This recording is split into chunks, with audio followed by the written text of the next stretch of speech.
this actually may be the deciding battle, because it's not that many Marauders versus a lot of Protoss ground. And this is why Protoss late game is so hard to deal with. They have an awesome tier 3. They actually have like 3 awesome tier 3s, because carriers are actually really good. Just like carriers, if they could just patch carriers so that they were microable, just like call it a bug fix, change the bug where carriers were unmicroable. They could just do that, then Protoss would be so cool and so much fun to play. And so they have great tier 3. And then they have upgrades that count for everything on the ground. And then they also have really fast macro speed and and they can place it anywhere. So because of that, the Protoss is dangerous late game because they can reinforce anywhere. And Tyler, of course, in classic Tyler fashion, not macroing that well, doesn't it? Like, has a bunch of chrono boosts just saved.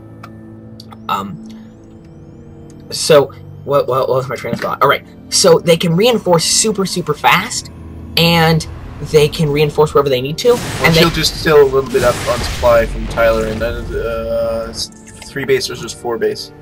What do you mean 3 base versus 4 base? Oh, 4 base. Smart there, splitting his forces, but good blink too. But he doesn't care. He's just going to focus down the Nexus. And since it's not burning down. When it has 27 hit points, ladies, just kill it. It's the same thing as when it has 292. Just finish the job. Finish it. Finish it. And now we might see the might of the Protoss army come to bear fully on the puny little... And look, Liquid Tyler is up heavily on the poor Terran. So, but if he can get out those money EMPs again...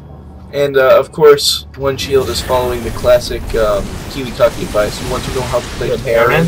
Just make another money EMP. Look at all those Zealots. None of those guys have shields. Oh my god, that was epic. But at the same time, there are enough of them, and they do enough damage that they might be able to actually hold here. Meanwhile, the Vikings are coming in and picking up, and Tyler, being incredibly ballsy, is expanding at this time. And here we have it. The full brunt of the Guardians of Ire brought to bear on the and look, good.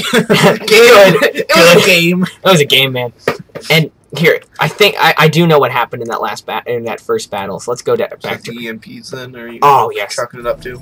I mean, let's just watch this battle, right? Assuming that doesn't happen like now.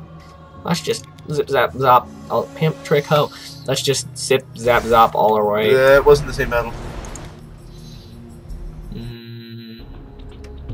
Alright, we're just going to go all the way at 8 until this battle occurs, and then we're going to rewatch it. No, so here we got to see Liquid Tyler do something cool, which is his build. He doesn't like macro all that well, in all honesty. But he does execute his build well, and he does micro like a champ. I mean, you saw him pull back from those EMPs late game. Oh, my god, was that great. And remember, Terrans, just take one thing away, or even Zerch that much. If you're coming in with like mutas or something, pick off this building, then these buildings, then this building, then these buildings, then that one, and then like probes and stuff. I mean, if you want to harass, just do probes, but if you want to be like uber annoying, 4 Marauder drops right there. Alright, is this where the battle occurs? Not quite. But this is where the drop occurs, and he doesn't freaking kill the Colossus then. Ugh, it's right there! You have so much shit! Finish it! Just do it! Oh my god, I hate him. Doesn't matter if you lose that stuff. Just kill the Colossus then. I mean, you got away with, what, 3 Marauders? You can still pull back the Metafax. Just finish the Colossus then. Alright, we're coming up to the major battle right, like, now. Okay. Or soonish. And these EMPs are so good.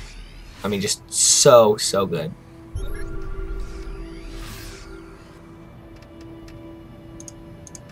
Doobie-doo. Here is Colossus versus Ghost, a well-known Colossus favorite matchup. No, but, Tom? Mm-hmm. If you had to sum up one thing about Tyler's play, what would you say? In one word, you mean? Yeah. Aggressive, I guess? I suppose. Now, you'll notice one note here has pretty good, like, view of it, thanks to the sensor tower, which is... Sensor towers are cool. There was someone who claimed on the forums that a sensor tower, with a sensor tower, a siege tank could fire farther than it could see, and I call that bogus, but here we go. Here come the EMPs. Normal. Phew, look at that. it's 3-2 versus 1-1, but all those units lost half their health. I mean, that's barely fair. And even then, even with those, like, orgasmic EMPs, still Tyler just barely loses. So look at these zealots. They do 20 damage per have charge. They're basically ranged. I mean, this has been good micro, but he still has to land his Vikings. So there you go, everybody. I've been AdmiralNewkirk. And I have been Anacreon. And do remember to subscribe to the channel, AdmiralNewkirk. We'll have the rest of the HSSTL games shortly. Thanks for watching.